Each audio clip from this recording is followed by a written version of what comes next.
સિદ્ધપુર માં ગામ ધણી ગોવિંદરાયજી માધવરાયજી નગર ચર્ચાએ નીકળ્યા। ઐતિહાસિક અને ધાર્મિક નગરી સિદ્ધપુરમાં અષાઢી બીજના પવિત્ર દિવસે નગરના ગામ ધણી ગોવિંદરાયજી માધવરાયજીની 231મી રથયાત્રા અને 80 કિલોના ચાંદીના રથમાં 83મી રથયાત્રા નગરમાં હર્ષોલ્લાસ સાથે નીકળી હતી, જેનો હજારો ભાવિ ભક્તોએ લાવો લઈ ધન્યતા અનુભવી હતી।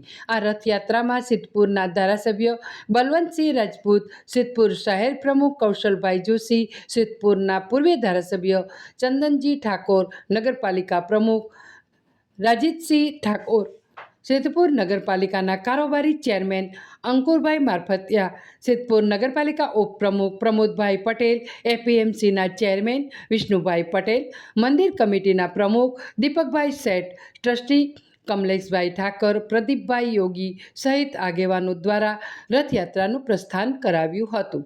આ રથયાત્રામાં સિદ્ધપુર ઔદિત્ય સહસ્ત્ર બ્રાહ્મણ જ્ઞાતિના યુવાનો પીતાંબર પહેરી હર હર મહાદેવ હરના નાદ સાથે ગામધણી ગોવિંદરાયજી માધવરાયજીના ચાંદીના રથને ખુલ્લા પગે રસ્સી વડે ખેંચવામાં આવ્યો હતો।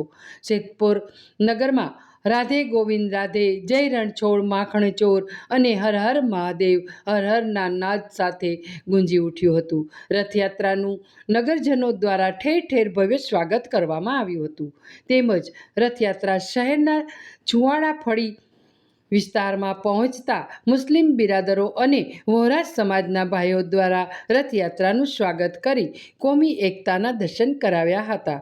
સમગ્ર રથયાત્રા શાંતિ અને ભક્તિભાવપૂર્વક પૂર્ણ થઈ હતી।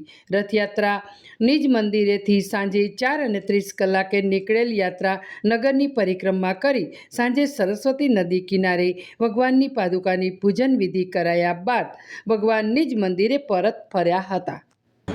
આજે એક વાતનો આનંદ છે, આનંદ એ વાતનો છે કે સિદ્ધપુર એટલે શ્રી સ્થળ, દેવોની ભૂમિ, અને એમાં આજે 231મી રથયાત્રા આજે સરસ ભવ્ય રીતે ઉજવાય છે।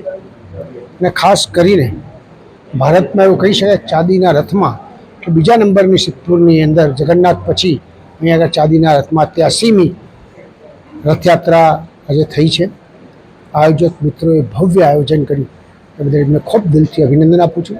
સરકારી તંત્ર, પદાધિકારીઓ અને તમામ ભક્તજનો સાથે મળીને આ ઉત્સવ ઉજવ્યો છે એ એક ભવ્યતાના શિખરે પહોંચાડે એવો છે। આજે ભગવાન ગોવિંદ માધવ સૌનું એ મનોકામના પૂર્ણ કરે એવી આ પ્રસંગે હું પ્રાર્થના કરું છું।